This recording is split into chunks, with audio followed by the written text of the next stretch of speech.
আমরা সকলেই প্রত্যাশা করি যে আমাদের এই বাংলাদেশ, আমরা একজন বাংলাদেশি হিসেবে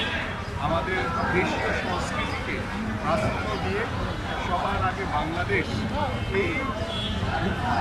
আমরা সকলে চিন্তা করে আমরা আগামী বাংলাদেশকে সুন্দরভাবে গড়তে চাই, আমরা একটি সুন্দর সমাজ গড়তে চাই, সমৃদ্ধশালী বাংলাদেশ গড়তে চাই, একটি মানবিক বাংলাদেশ গড়তে চাই। বাংলাদেশে কোনো বিশৃঙ্খলা থাকবে না,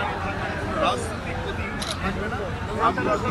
নির্বিশেষে একজন বাংলাদেশি হিসেবে, আমরা একজন বাংলাদেশের নাগরিক হিসেবে আমাদের এই সমাজকে সুন্দরভাবে গড়তে চাই